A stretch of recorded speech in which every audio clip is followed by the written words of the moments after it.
Captain Cade Blackwood stood ramrod straight, his weathered face betraying no emotion as Centaurian High Commander Thax droned on about valor and sacrifice.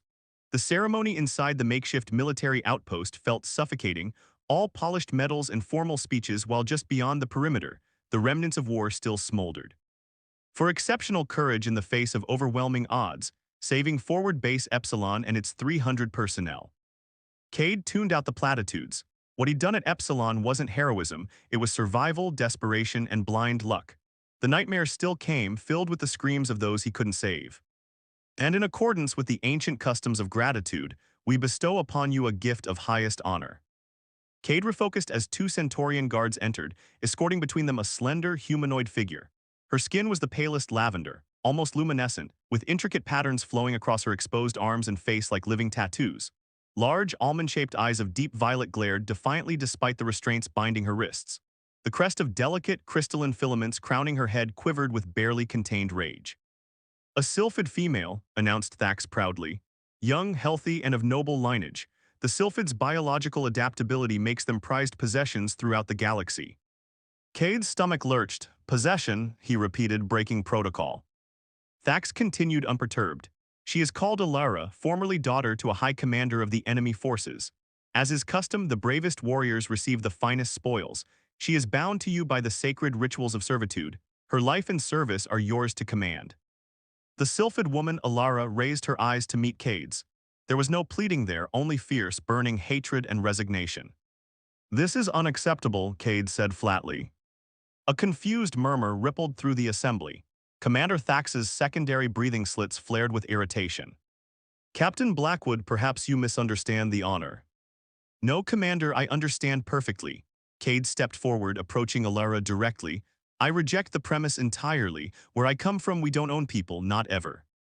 Alara's violet eyes widened slightly, a flicker of confusion breaking through her mask of hatred. Cade reached for her bound wrists. The Centaurian guards tensed, but Thax motioned them to stand down, curious about this strange human reaction. With careful movements, Cade unlocked the restraints, letting them fall to the floor with a clatter that echoed through the suddenly silent hall. "You are free," he said clearly, looking directly into Alara's eyes. "I have no claim on you, I want no claim on you." The translucent filaments on her head rippled with what might have been confusion or disbelief. For the first time she spoke, her voice melodic despite the harshness of her words. "Is this some perverse human game?" she demanded in accented standard. "Freedom offered only to be revoked when I attempt to claim it." "No game," Cade replied evenly. "You're free to go wherever you choose." Commander Thax interjected, his multiple limbs gesturing agitatedly. "This is highly irregular, Captain. The ritual bonds are sacred." "Not to humans they aren't," Cade cut him off. "Thank you for the ceremony, Commander, but I've accepted all the recognition I'm comfortable with." Turning back to Alara, who stood frozen in place, he continued more quietly. "Look, the nearest Sylphid refugee camp is 3 days' journey east. If you need transportation or supplies, I'll arrange them. Or if you prefer, I have quarters on base where you can stay until you decide what you want to do. Your choice entirely." Alara stared at him, the patterns on her skin pulsing with rapid, chaotic flashes of bioluminescence. "Why would you shelter one who was your enemy?" "The war's over," Cade said simply. "And you were never my enemy, just someone caught on the opposite side of a conflict neither of us started." For several long moments, the hall remained silent as the sylphid woman and the human captain regarded each other. Finally, her crystalline crest settled into a calmer pattern. "I will accept temporary shelter," she said stiffly, "until I determine my path." Cade nodded, "Fair enough." He turned to the still-stunned assembly. "If there's nothing else, Commander." As they walked away from the ceremony, whispers erupted behind them. Cade couldn't bring himself to care about the diplomatic incident he'd likely just created. Beside him, Alara walked with rigid posture, maintaining careful distance. The shifting patterns beneath her skin reminded him of stars trying to form new constellations. "I don't understand you, human," she said finally as they exited into the harsh sunlight of the alien world. Cade squinted toward the horizon, where smoke still rose from battlefields not yet grown cold. "Nothing complicated to understand," he replied. "No one should own anyone else, ever." The war might be officially over, but Cade knew from the wary look in Alara's eyes that some battles were just beginning. 3 days into their journey toward the refugee outpost, Alara still maintained her distance. They traveled in a rugged terrain vehicle through landscapes scarred by warfare, one-slush forests reduced to charred stumps, fields cratered and barren. Cade handled the vehicle with practiced ease, occasionally pointing out landmarks or explaining their route, but never pressing conversation when Alara remained silent.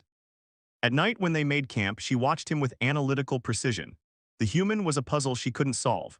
Everything she'd been taught about their species, their cruelty, their insatiable hunger for dominance, contradicted the man before her who prepared food for both of them without expectation, who slept outside the shelter so she could have privacy within. On the fourth evening, as crimson sunset painted the alien sky, they encountered a family of Centaurian settlers, their transport damaged beyond repair. The youngest offspring was injured, green fluid seeping from a gash in its exoskeleton. "We'll need to divert to help them," Cade said immediately, already gathering medical supplies. "They are not your responsibility," Alara replied, speaking more from surprise than objection. Cade glanced at her, his expression unreadable. "Maybe not, but they need help and we can provide it." She observed as he worked, applying field medicine to a species not his own with careful attention to their different physiology. When the Centaurian patriarch attempted to offer payment, Cade refused firmly. "Keep your resources for your family," he insisted. "Just pay it forward someday." That night, as their campfire crackled beneath an unfamiliar constellation, Alara finally broke her pattern of silence. "You fought against the Centaurians before they became your allies, did you not?" Cade nodded, poking at the fire. "3 brutal years before the alliance, lost a lot of good people. Yet you helped them without hesitation. War makes enemies, peace is our choice afterward." He looked up, meeting her gaze across the flames. "What about you? Your people fought humans and Centaurians both." The crystalline filaments on her head shimmered in the firelight. "I was a tactical communications specialist. I never fired a weapon, but I directed those who did." She expected judgment. Instead, he simply nodded. "We all played our parts. The question is what parts we choose now." "Is that why you freed me? Some personal atonement?" Cade gave a short, humorless laugh. "No, I freed you because it was right, nothing complicated." "Among my people," Alara said carefully, "such action would be seen as weakness or manipulation. A strategic move to gain control through different means." "Is that what you think I'm doing?" The patterns beneath her lavender skin pulsed slowly as she considered. "I did it first, now I am uncertain." Cade's face softened slightly. "That's fair, trust needs time." Later, as the twin moons rose, Alara found herself studying the human as he slept. His face, relaxed in slumber, appeared younger, the lines of tension smoothed away. Yet even in sleep, one hand remained near his weapon, a soldier's habit hard to break. For the first time, she allowed herself to wonder about him beyond the label of enemy or human. What dreams moved behind those closed eyelids? What memories haunted him? The questions disturbed her, suggesting a dangerous sympathy she hadn't permitted herself before. When his sleep grew restless, his body twitching with obvious nightmares, Alara found herself humming softly, a sylphid melody meant to calm troubled minds. The gentle vibrations carried through the night air, and gradually his features relaxed again. She told herself it was merely pragmatic, they both needed rest for the journey ahead. But as she watched the tension ease from his form, another explanation hovered at the edges of her consciousness. Perhaps this human, with his strange principles and unexpected kindness, was becoming something she had never anticipated. A friend. Morning brought mist rising from the valley below their camp. When Cade awoke, Alara had already prepared a simple meal from their rations. He accepted the offered food with surprise and something that might have been the beginning of a genuine smile. "Thank you," he said simply. "It is efficient to share tasks," she replied, but the formal words couldn't disguise the subtle shift between them. As they continued their journey, the silence that enveloped them was no longer quite so sharp with suspicion. Instead, it carried the first tentative threads of something neither was yet prepared to name. "The Karsa Valley lies ahead," Cade announced as they crested a ridge overlooking a mist-shrouded expanse. It's still contested territory, technically neutral, but crawling with scavengers and deserters from both sides. Alara studied the terrain, her violet eyes narrowing. "Your military allows this lawlessness." "Nobody has the resources to police every pocket of wilderness," he replied. "Post-war reconstruction has priority." The valley floor was littered with the twisted remnants of battle, half-buried military vehicles, the blackened husks of dropped ships. Nature was already reclaiming the destruction, with pale violet vegetation creeping over metal corpses. "We'll cross quickly and camp on the other side," Cade decided, checking his sidearm. They descended into the eerie quietude of the valley, their vehicle navigating carefully between debris. Alara noticed Cade's posture had changed, alert, coiled, his eyes constantly scanning their surroundings. This was the soldier she'd expected from the beginning, not the contemplative man who had shared his rations and respected her silence. "You've fought here," she observed. A muscle twitched in his jaw. "Lost my squadron just beyond that ridge. Ambush." Alara's filaments rippled in response to his grief. Among her people, such displays of emotion were considered intimate, a fact she was grateful he didn't know. "I'm sorry," she said simply, surprising herself with the sincerity behind the words. The first energy blast struck without warning, searing past their vehicle to explode against a rock formation. Cade reacted instantly, swerving as more shots followed. "Down," he shouted, pushing Alara lower in her seat as the windshield shattered above them. Their vehicle slammed into a metal obstacle, then listed sharply to one side. Through the smoke and confusion, Alara glimpsed figures moving toward them, a mixture of species in scavenged armor. Cade pulled her from the damaged vehicle, half dragging her toward cover behind a fallen war machine. Plasma bolts sizzled around them. "Stay here," he ordered, already returning fire. The skirmish was brutal and swift. Cade moved with lethal efficiency, but he was outnumbered. Alara watched in mounting tension as he dispatched 3 attackers, then took a grazing hit to his shoulder. He staggered but continued fighting. When a scavenger circled behind him, energy blade raised, Alara acted without conscious thought. The crystalline filaments on her head extended fully, vibrating at a frequency that rippled the air. The attacker froze mid-stride, then collapsed, nervous system temporarily paralyzed by the sylphid's natural defense mechanism. Cade turned in surprise, then nodded acknowledgement before finishing the remaining threats. When the last scavenger fell, silence reclaimed the valley. "You saved my life," he said, approaching her with one hand pressed to his bleeding shoulder. "I acted on instinct." It wasn't entirely true. The instinct had been to flee to save herself. Choosing to help him had been something else entirely. He swayed slightly, face paling. "We need to find better shelter," vehicles finished. By nightfall, they'd secured a defensible position in the hollowed remains of a command carrier. Cade's wound needed attention, but his attempts to treat it one-handed were clumsy at best. "Allow me," Alara said finally, taking the medical supplies from him. Her slender fingers worked with surprising dexterity, cleaning and sealing the wound. The proximity was unprecedented. She could feel the heat radiating from his skin, smell the distinctly human scent of him, oddly pleasant despite its foreignness. "I didn't know sylphids could do that, the paralysis thing," Cade said, watching her work.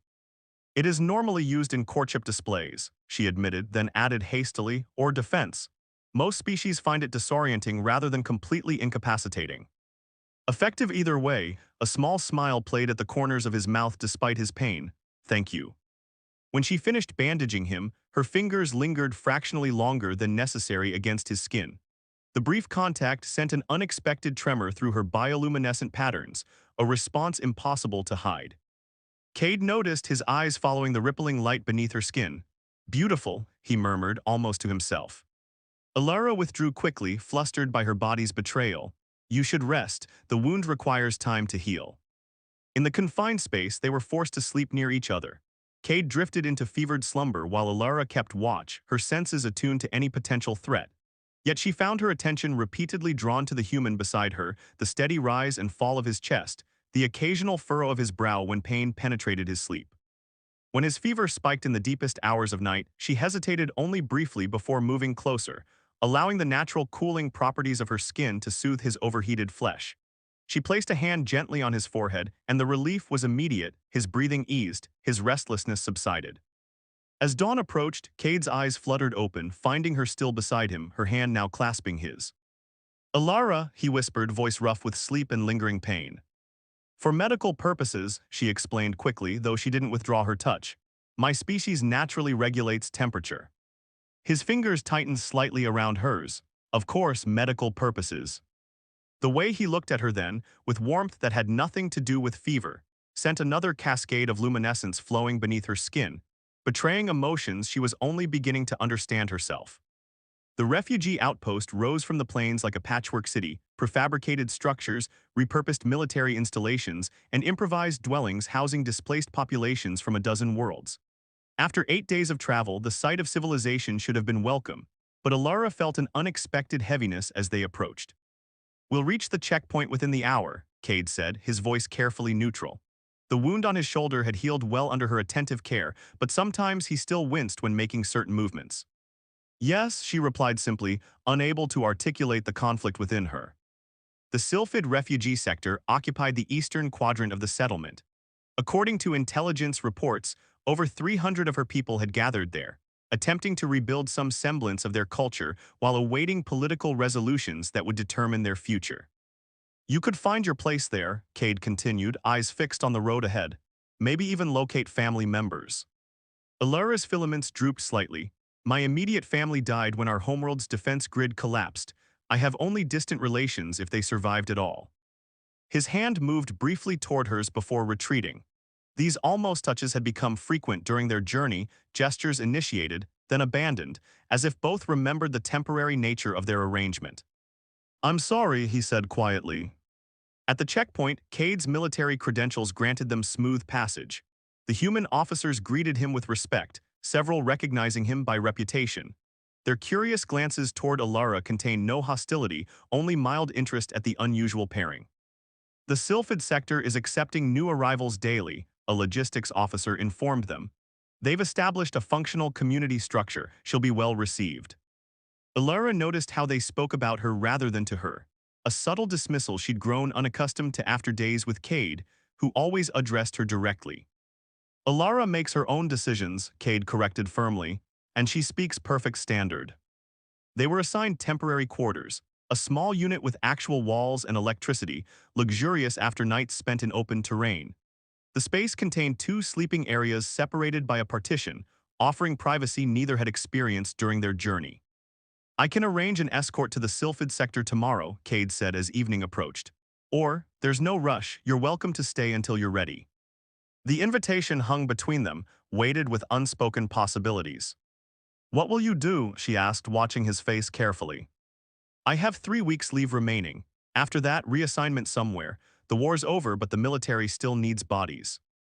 Neither mentioned the obvious, that their paths were diverging, that whatever connection had formed during their journey was approaching its natural conclusion. I would like to see my people, Alara decided, but perhaps not immediately. Cade's relief was evident, though he tried to hide it. Of course, whenever you're ready. The following days established a new rhythm. They explored the outpost together, Cade showing her the markets where species from across the galaxy traded goods and stories. For the first time since her capture, Alara felt something approaching normal, walking freely, choosing her own path, learning about the complex alliance that had formed after the conflict. On the 3rd day, they encountered other sylphids in the market square. Their collective surprise at seeing one of their own with a human was palpable. One male, taller than Alara with aggressive bioluminescent patterns, approached them directly.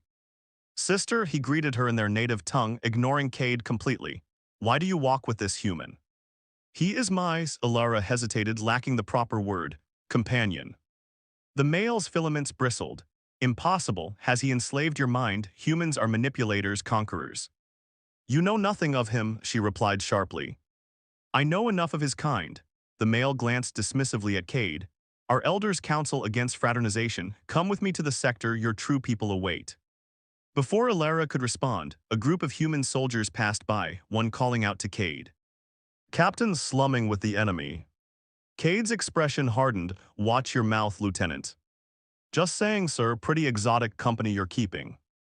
Alara felt caught between worlds, the sylphid male regarding her with disapproval, the human soldiers viewing her with suspicion. For the first time, she understood the full complexity of the choice before her. Later, in the privacy of their quarters, the encounter lingered between them. They're not wrong, Cade said finally, breaking the silence, about the complications. Alara approached him slowly. Is that why you've been pulling away? I haven't been, he stopped, reconsidering. Maybe I have, because tomorrow or the next day you'll go to your people as you should. Because you believe it's what I want, or because it's easier than acknowledging what exists between us. His eyes met hers, startled by her directness. Alara. She stepped closer, her bioluminescence pulsing in slow, deliberate patterns, the sylphid expression of deepest emotion. You gave me freedom, Cade, the freedom to choose. Should I not use it to choose what I truly want? His hand rose, tentatively tracing the luminescent patterns on her cheek. And what do you want? This, she whispered, leaning into his touch. You. The distance between them vanished as his lips found hers, gentle at first, then with growing intensity. Different species, different worlds, yet their bodies responded to each other with instinctive harmony. Her filaments extended, wrapping them both in a cocoon of soft, shimmering light as their embrace deepened.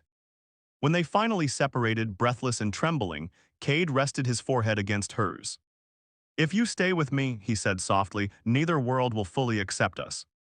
Alara's hands framed his face. "Then we will create our own." Dawn painted the outpost in golden hues as Alara stood before the entrance to the Sylphid sector. She had come alone, despite Cade's offer to accompany her. This was a journey she needed to make by herself, a final reconciliation with her past before embracing her future.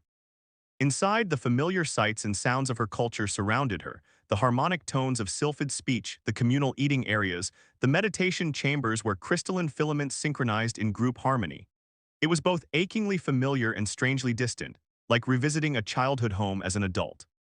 An elder greeted her formally, conducting the traditional rituals of homecoming. When asked about her experiences, Alara spoke truthfully of her captivity, her release, and the human who had shown her unexpected kindness. "You have feelings for this human," the elder observed, her ancient filaments shimmering with wisdom. "I do," Alara admitted. "Such connections are unprecedented, the council would forbid it." "With respect, elder, they cannot forbid what they do not control." Alara straightened, channeling the strength she had discovered within herself. "I came to honor our ways and to inform you of my choice not to seek permission." The elder studied her for a long moment. "You have changed, daughter of Silpha. Your patterns speak of certainty where once there was only duty." She touched Alara's forehead in blessing. "Perhaps change is what both our peoples need." Leaving the sector, Alara felt lighter. She had not rejected her heritage, merely expanded her understanding of who she could become. Cade waited in their quarters, trying unsuccessfully to appear casual. The moment she entered, he rose to his feet, searching her expression. "How was it?" "Illuminating," she said, moving toward him. "I saw what might have been my life. It would have been adequate." "And that's not enough anymore." She took his hands in hers. "Not since I discovered what freedom truly means." That night, their passion ignited with new intensity, the last barriers between them dissolving as their bodies joined in intimate exploration. Alara's bioluminescence flooded the room with pulsing light that matched their shared rhythm. Cade whispered her name against her skin like a prayer, mapping the patterns of her body with reverent touches. "I never knew it could be like this," she gasped as waves of pleasure cascaded through her. "Like what?" he asked, breath warm against her neck. "Complete," she answered, drawing him closer as they moved as one being, transcending the differences of their species in the universal language of love. Afterward, lying tangled together in the quiet darkness, they spoke of the future, practical matters of military reassignments, the political climate, the challenges they would inevitably face. "The Reconciliation Commission is seeking interspecies liaisons," Cade suggested. "Representatives who can bridge cultural gaps, with your communication background and my field experience."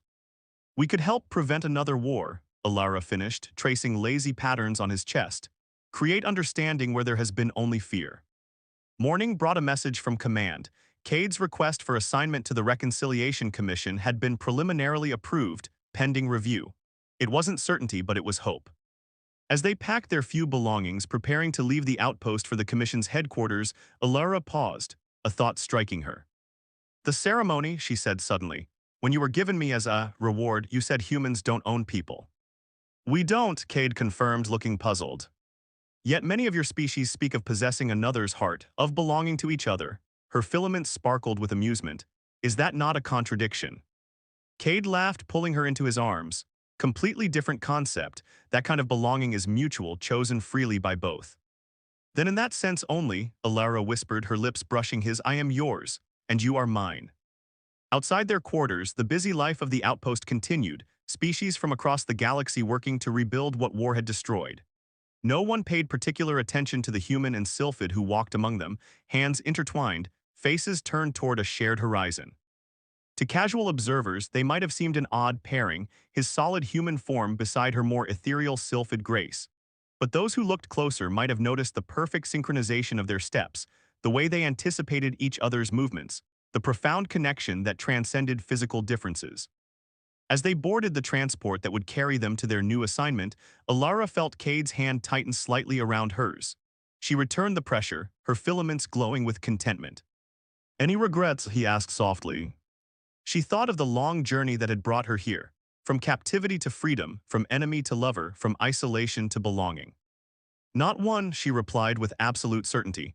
Every step led me where I was meant to be. The transport rose into the atmosphere, leaving the war-scarred planet behind. Below them, reconstruction efforts continued, the slow, difficult work of healing wounds, both physical and psychological.